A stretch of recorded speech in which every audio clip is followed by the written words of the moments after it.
खुलुमबाय आङो सिबिरानि ब्रह्म एसबी बड' निउज चेनेलाव नोंथांमोनखौ आरोबावहाय बरायनानै लाबाय जाय बिथांमोना सानसेयारि खौरां नायनो मोजां मोनो बिथांमोना आंनि बे एसबी बड' निउज चेनेलखौ साबस्क्राइब खालामनानै लानो हागोन मानो होननानै बुङोबा बे चेनेलनि गेजेरजोंनो जोङो सानफ्रोमबो सानसेयारि खौरांखौ फोसावो राजखान्थि समाजखान्थि आरो गुबुन आयदानि सायाव जोङो बे चेनेलनि गेजेरजों थार खौरांखौ फोसावो नोंथाङा जुदि खौरां नायनो मोजां मोनोबा बे चेनेलखौ साबस्क्राइब खालामनानै लानो हागोन 28 सेप्तेम्बरनिफ्राय जागोन दुर्गा फुजा जाय दुर्गा फुजाखौ हादोर नाङैनो फालिनाय जायो बे दुर्गा फुजाया 28 सेप्तेम्बरनिफ्राय जागायगोन दुर्गा फुजानि समाव ट्राफिक मेनेजमेन्ट ल' एन्ड अर्डार आरो फुजा कमिटिनिसिम एसअपि फोसावदों एसअपिनि बायदिब्ला पिडब्लिउडिनिफ्राय सार्टिफिकेट लानानै गनायजाथाव सुबुंनि गेजेरजों पेन्डेलखौ बानायनो नांगोन आरो पेन्डेलाव मोब्लिबनि राहा खालामनो थाखाय एपिडिसिएलनिफ्राय गनायथि लानो नांगोन बेनि अनगायैबो थोजासे भलन्टियारफोर थानो नांगोन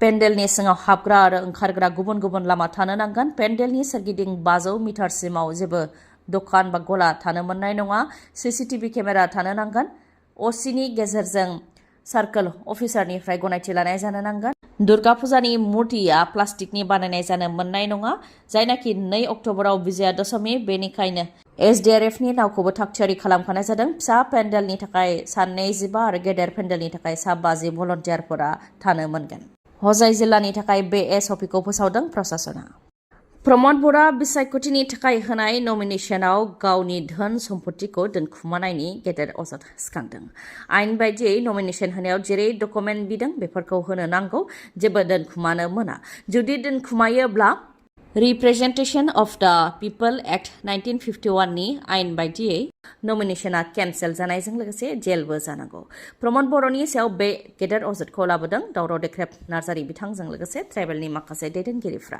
प्रमद बर'आ जाम्बा जाम्बि गरिब गुन्द्रा रायजो राजाखौ थगायखांनायनि उनाव रिटार्निं अफिसारखौबो थगायदों होननानै बुंथिबाय दावराव देख्रेब नार्जारिया जेराव नमिनेशन पेपाराव प्रमद बर'आ बिसिनि मुङाव थानाय धोन सम्पथिखौ एसेल' दिन्थिनानै माखासेखौ दोनखुमादों नाथाय नमिनेशन पेपाराव गासै फोरमान बिलाइफोरखौ होनो नांगौ जेबो दोनखुमानो मोना आरो दोनखुमायोब्ला रिप्रेजेन्टेशन अफ द पिपल एक्ट 1951 नि सिङाव दायनिगिरि जायो जायनि गेजेरजों नमिनेशना केन्सेल जानायजों लोगोसे जोबथेसालियावबो थांनो गोनां जायो होननानै फोरमायथियो दावराव देख्रेब नार्जारिया आयेननि गेजेरजों थांनानै प्रमद बर'नि नमिनेशनखौ केन्सेल खालामनो थाखाय रिटार्निं अफिसारनिसिम आरटीआई होदों आरो रिटार्निं अफिसारनिफ्राय अफिसियेलि डकुमेन्टफोरखौ मोनोब्लानो आयेन बायदियै जों कमप्लेन खालामगोन बिसायख'थि गेलेखाङोब्लाबो राहा लानाय जागोन आरो जुरिमाना होनांनायजों लोगोसे जोबथेसालियाव थांनो गोनां जागोन होननानै फोरमायथियो दावराव देख्रेब नार्जारिया नब कुमार सरनियाखौ जेरै एंगाराखै 10 बोसोर जुजिनानै जोबथायाव होखारनो हादों थिग बेबायदिनो प्रमद बर'खौबो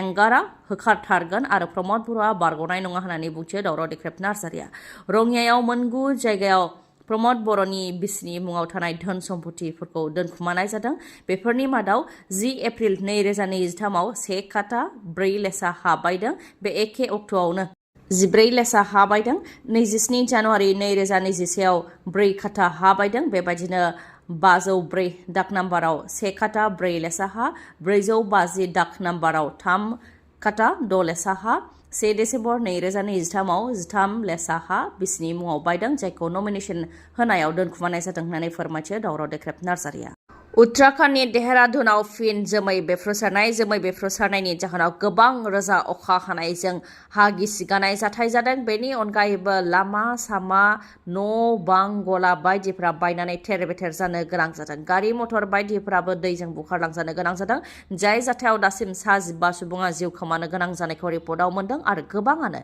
दासिमबो गोमानानै दङ होननानै मिथिहोदों एसडीआरएफनि हान्जाया रैखा खालामनायनि हाबाखौबो मावबाय थादों सा 200 फरायसाफोरखौ खुनुरुखुमै रैखा खालामनो हादों एसडीआरएफ आरो एनडीआरएफनि हान्जा देबभूमि फसंथाननि केम्पासाव नांथानानै दंमोन फरायसाफोरा गोबां रोजा अखा हानायनि जाहोनाव दैजों लोमसावनायनि गेजेराव केम्पासनि सिङावनो नांथानानै थानो गोनां जादोंमोन फरायसाफोरा उनाव एसडीआरएफ आरो एनडीआरएफनि हान्जाया थांनानै मोनानि समावनो सा 200 फरायसाफोरखौ रैखा खालामनानै लाबोनो हादों उत्तराखंडनि देहरादुनाव थानाय शास्त्र धारायावनो जादों बे गिख्रंथाव जाथाया। जोमै बेफ्रुनायनि जाहोनाव गोबां रोजा अखा हादों, जायनि जाहोनाव हा गिसि गानाय जाथाय जादों आरो दै लोमसावनाय आरो हाजोनि दैया दाहार जानायनि थाखाय न' बां, गला, गारि मटर बायदिखौ फारसेनिफ्राय बुखारनानै थेर बेथेर खालामलांजोबदों।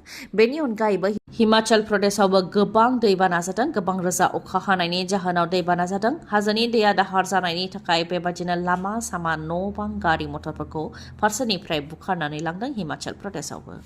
चिरां जिल्लायाव नील, बाक्सा जिल्लायाव नील, तामुलपुराव नील, उदालगुरियाव फ्राय नील आरो क'क्राझाराव मोननै बा मोनथाम मासेयाव देरहागोन। बे खोथाखौ फोरमायथिदों प्रमद बर' बिथाङा। बिपिएफ राजखान्थि दोलोआ फ्राय नील जानो थांगासिनो दं होननानै फोरमायथिबाय प्रमद बर' बिथाङा। दिनै 8 सेप्तेम्बर, 22 सेप्तेम्बरावनो भट होनाय जागोन। बिसायख'थिनि फोसावदिं मेल खुंनाया दिनैजों सानथामल' आद्रा दंसै। बेनिखायनो जोबथा समाव जाय जेरै हागौ एरै नारा नाथार रायजो राजानि गोसोखौ देरहानो नाजादों दैदेनगिरिफ्रा। थिग बेबायदिनो प्रमद बर' बिथाङाबो कक्लाबारि आरो मदाहियाव बिसायख'थिनि फोसावदिं मेल खुंदों। फोसावदिं मेल खुंनायाव हाग्रामा महिलारिखौ सोंखारियो प्रमद बर'आ। हाग्रामा महिलारिया सिमांनि रायजोआव थायो आरो आं मोगथांनि रायजोआव थायो। 5 बोसोरनिफ्रायनो सोरखार सिफायनायनि खोथा बुंबोदों बिथाङा आरो 26 अक्ट'सिम सिमांनि रायजोआवनो थागोन हाग्रामा महिलारिया होननानै बुंथिबाय प्रमद बर' बिथाङा। लोगोसेनो चिराङाव नील, बाक्सायाव नील, तामुलपुराव नील, उदालगुरियाव फ्राय नील आरो क'क्राझाराव मोननै बा मोनथाम मासेयाव देरहागोन बिपिएफ दोला होननानैबो बुंथियो प्रमद बर' बिथाङा। प्रमद बर'नि अनगायैबो इउपिपिएलनि बिजाथि आरो दैदेनगिरिफ्राबो जायगा जायगा पकेट मिटिं लादों। इउपिपिएल दोला 25 निफ्राय 27 मासेयाव देरहानानै सोरखार दागोन आरो जों समायखिरा लागोन होननानै दाबि खालामबाय मन्त्रि उरखावग्रा ब्रह्म बिथाङाबो। ओजोंहाय लरेन्स इस्लारि बिथाङाबो सालाकाथियाव बिसायख'थिनि फोसावदिं मेल खुंदों। सालाकाथियाव हाइ स्कुलाव 7 कौटि रां होदों, हस्टेल होदों, लामा फाहामदों होननानै दाबि खालामो लरेन्स इस्लारि बिथाङा। लोगोसे गुबुन गुबुन आफादफोरा इउपिपिएलखौ मदद होदों। इउपिपिएलनि भटआ फ्राय 30,000नि खाथियाव सौहैबाय होननानैबो फोरमायथियो लरेन्स इस्लारिया।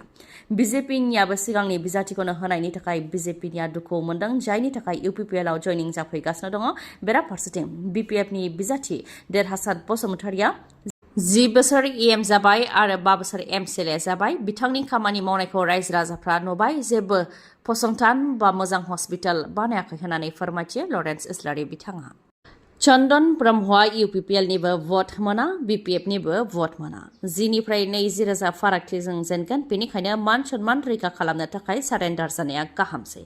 बे खोथाखौ बुंथिबाय हाग्रामा महिलारिया।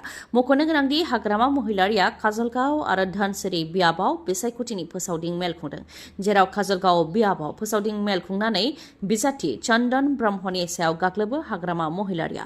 चन्दन ब्रह्मनो जाय टिकेट फोसावदों रोनगोरा नार्जारि बिथां आरो बिथांनि नखरनियाबो चन्दन ब्रह्मनो भट होआब्ला इउपिपिएल आरो बिपिएफनिया सोर भट होगोन? जेराव चन्दन ब्रह्मआनो MP रोनगोरा नार्जारिनि मोसौ गलि आरो माइहुंखौ अर सावनानै होदोंमोन आरो बेखौ बिथांमोनहा बावनानै थाङाखै होननानै बुंथिबाय हाग्रामा महिलारिया।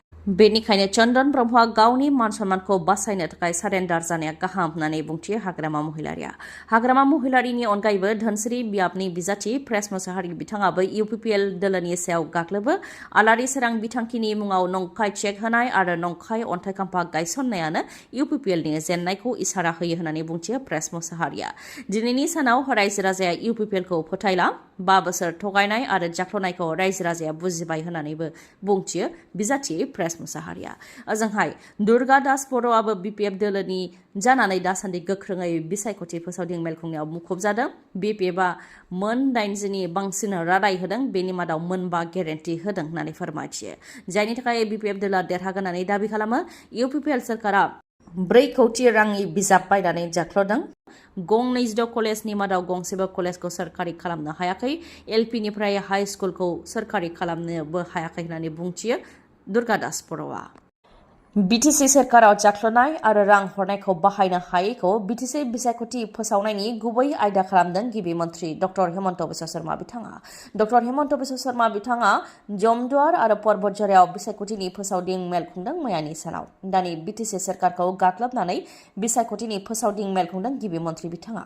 बिटिसिआव खामानि मावनो थाखाय बेसेबां रां हरदों बेखौ बबेयाव बाहायनाय जादों बेखौ रायजो राजाया मिथिया रायजो राजानि जौगानायनि थाखाय बिटिसिआव हरनाय रांखौ बाहायनो हायाखै जायनि थाखाय बिटिसिआ उन जानानै दङ होननानै बुंथिबाय गिबि मन्थ्रिया रायजो राजाफ्रा महिला उद्यमिता मोननो हायाखै सोरखारि साख्रि मोननो हायाखै गामि ओनसोलफोराव लामा सामा दालां मोब्लिब आरो लोंनाय दैनि जेंना दङ अरुणोदय फर्मनि मुङाव भिसिडिसिआ 500निफ्राय 1000 रां लादों PMAY न' होनायनि मुङाव भिसिडिसिआ 10,000 रां लादों सेल्फ हेल्प ग्रुपनिया 10,000 रां मोननो हायाखै जों बेसेबां अरुणोदय हरदों बेखौ आइजोफोरा मोनाखै भिसिडिसिनि उदै सिङावसो हाबनानै दङ बेनिखायनो भिसिडिसिखौ हाखराव सोनो नांगौ होननानै बुंथिबाय डक्टर हेमन्त बिश्व शर्मा बिथाङा बेनि अनगायैबो रेशननि माइरं दालिखौ एन्जरफोरा खावसे लानानै थाङो होननानैबो फोरमायथियो गिबि मन्थ्रि बिथाङा खौरांखौ जोबजासे खोनासंनायनि थाखाय गोजोन्थों उननि समाव आरोबाव जों बेबायदिनो लोगो मोनफिनबावगोन